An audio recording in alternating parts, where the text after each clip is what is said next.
It's Friday, October 12, 2007, and you're watching The Ointment. I'm Steve Tatham, and I'm just doing my job.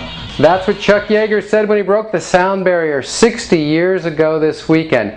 Yeager, who's now in his 80s, is the co-chairman, by the way, of the Duncan Hunter for President campaign, which just goes to show you one thing. Just because you can fly a plane fast doesn't mean you can pick a winner.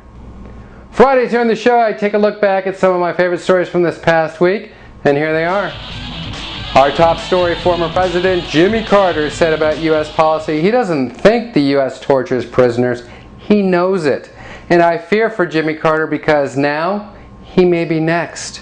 The United Kingdom is going to withdraw half its troops from Iraq, half its troops, down to 2,500 very soon. So that coalition of the willing that George Bush is always talking about, well, wait, scratch that. He's not always talking about that anymore. He used to talk about the coalition of the willing, but now that coalition of the willing is the coalition of where the hell did everybody go?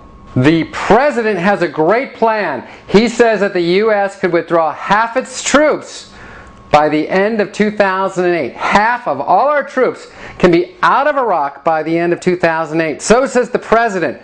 There's only one catch. It was the president of Iraq. Well, at least there's one president who's on board. Today is World Mental Health Day. And in the interest of promoting good mental health today, there will be no stories about her, and certainly not this guy. The American embassy in Iraq that's under construction has been delayed. Already $750 million of our tax dollars has been wasted on this fiasco. It doesn't work properly yet. You know how much money this is? I like to put this in perspective for the audience. $750 million. That's more money than Oprah has in her couch cushions. Turning to science news, after years of study, scientists have finally discovered why we need the appendix.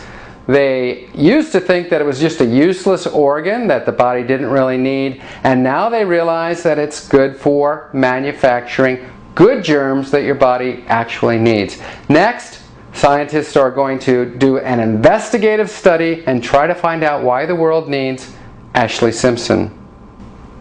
I wrap up each week with my news quiz question. Today's question is about Al Gore, who was just announced as this year's winner of the Nobel Peace Prize. Our congratulations go out to Al. And the question is, what is Gore going to do next? A, enjoy the tropical beaches of Norway.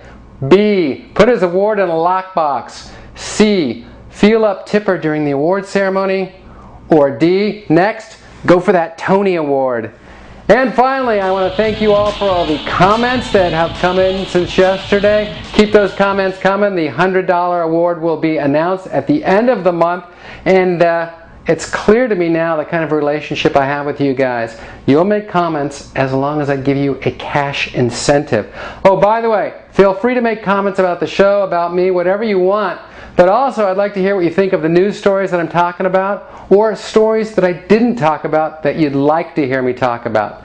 That's The Ointment for another week. Thanks for tuning in. I'm Steve Tatham, and that's news. Have a great weekend, everybody.